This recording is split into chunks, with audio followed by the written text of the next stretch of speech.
अजीब सा। अब रोज रोज एक ही बात कान में भरती रहती अपने आदमी से, मतलब बाप से। बाप तो भैया की था, माँ की सबके देखो ना तुम्हारे लड़किया काम धंधा, मतलब कितना पैसा लगाते पूजा पाठ में, कहीं खर्चा हो जाता है, खर्चा होता है। अपने बेटियों को कुछ सब कुछ देती थी, उसको कुछ नहीं देती, उसको जो देती थी रुका सुखा खा लेती थी।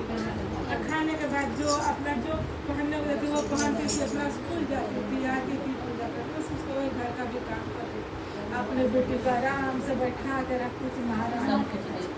हाँ अभी हमारे और उसको अजीब सा कर दी थी, करते करते तो 14-15 साल का उम्र हुआ तो वो अब रोज काम करती थी। और इसका शादी कर, इसका ब्याह कर दो, अपने घर एक खदेरा लेकिन जल्दी खदेरा। तो वो शादी बाप बोले चल, ऐसे भी बेटी को दुखी हो रहा है, मतलब बाप कितना देखता है बेटी को, बेटी को माँ ही देखती है, बेटा को बाप देखता है, माँ दोनों को देख लेती लेकिन बाप नहीं देखता है। तो बोला कि चल मैं क्या करूँगा, शादी ही कर। शादी की जितना वो मिट्टी के दिया जलाती थी, आइए जैसे कि अगरबत्ती का ये सीख हुआ, दिया हुआ, ये पन्नी हो गया, ये अगरबत्ती का सब पता नहीं वो बटोर के रखा है सारा, जितना दिया जला सब कुछ बटोर। ऐसा बाप ने तो शादी किया अच्छे से ही किया, लेकिन वो बोली यहाँ नहीं वहाँ, मतलब इतना पैसा कहाँ से आएगा, एक ही है गरीब घर में करो और शादी करना है। जैसे जैसे बोली उसको किया, सामान भी लाया बहुत देने के लिए बेटी को, तो सामान भी बहुत लाया, ये सारा सामान माँ क्या की रख दी, और जितना वो दिया जलाई थी, जितना उपयोग थी वही सब उसके बक्सा में और सारा सामान छुपा के रख दिया कि हम अपने बेटी को डबल देंगे, वो भी भाई खरीद के भी आएगा, ये भी आएगा, तो हम अपने बेटी को जो दी, जैसे दी जो दी, साड़ी कपड़ा भी जैसे तैसे करके, मतलब उसको विदाई की वो सामने बैठा हुआ घर गई और किसके साथ रास्ता में भूल गई थी। जब वो स्कूल जाती थी तब उसको एक फोन मिला, जब स्कूल जाती तब फोन मिला, तो फोन के भी उसमें भोले बाबा ही बैठे, जाना नहीं। तो ये जाती थी ना, वो उसकी बेटी जो थी वो ऐसे ही बच करके ये अपना नहला दे देती थी, हाथ पर कुछ पाछ के वहीं से अपना साफ सुथरा करके, और जो टिफन इसको माँ दे देती वो खिला करके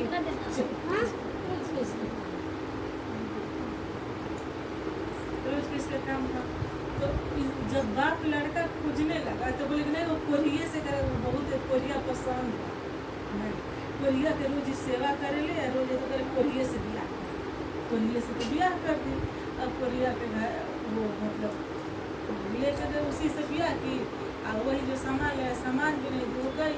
चल गई। विदा होने के बाद कौन पूछता है, जब अपनी माँ नहीं थी तो फिर कहाँ कोई गया नहीं गया, एक दिन भी उसको पूछने नहीं दी। फिर कुछ 6 महीना बीत गया, तब वो बोला कि ये बाप के बाप हम तो इतना लड़की की शादी ब्याह कर देखिए ना, कैसा घर में दिया, दुख से दिया, सुख से दिया। तो शादी के बाद सब 1-2 दिन के बाद सब जाना शुरू कर देगा, जाता ना, कलेवा जाएगा, मलेवा जाएगा, खाए के जाएगा, तो पहले भाई जाएगा, फिर बाप जाएगा, सब जाता है। तो कोई नहीं गया उसके यहाँ, वो तो गई भोले बाबा की कृपा से, भोले बाबा थे, उसको इतना सुंदर बर घर इतना अच्छा मिला, और इतना सुख, जितना ये उसके बक्सा में ये दिया फूल अगरबत्ती जो भर के दी थी, सब सोना चांदी कपड़ा लाता सब कुछ हो गया बेटा, बाबू कुछ नहीं करेगा, प्रणाम सब कुछ हो गया बक्सा में। और मतलब उसके सास बक्सा खोली तो देखी, अरे बाप रे बाप, कितना बड़ा हुआ कि माँ सौतेली है, देखो तो कितना बढ़िया से विदाई की, अपनी माँ भी इतना नहीं देखी, ससुराल में इतना नाम कि अपनी माँ भी नहीं थी, कौन इतना सोना चांदी सब वही पूजा वाला बटोर के रख दी। ये बोले थे कि सब बोले बाबा के पास वो बटोर के रखती, वो पूजा के बटोर के सारा रखती थी, यही मन में सोच के कि हम इनको ही देंगे, इसी को देख लो पूजा करिए ना और वो बोलती है अपने कर्म भाव से तुम्हारे कर्म भाव में क्या इतना ना उसको ससुराल में बढ़ाए इतना बाकी सुना लड़का की इतना सुंदर फिर बाप पूछते पूछते गया कि कहाँ है अरे कौन था ना ये से शादी की पूछते पूछते वहाँ पहुँचा देश लगा कि दिमाग पहचान में नहीं आ रहा है कि ये बेटी जब बेटी को देखा तब पहचाना कि तब रोने लगा बात रोने लगा फिर हम तो मतलब उसके बस में तेरी औरत के बस में मतलब कि ये तेरे को जैसे तैसे कोई से शादी कर दिए लेकिन तू अपने किस्मत से कितना है कितना सुख कर गई तो वही वो बोला कि सब कुछ आने वाला किस्मत से ही होता है तो बोले कि ये बाबा किस्मत इतना सुखी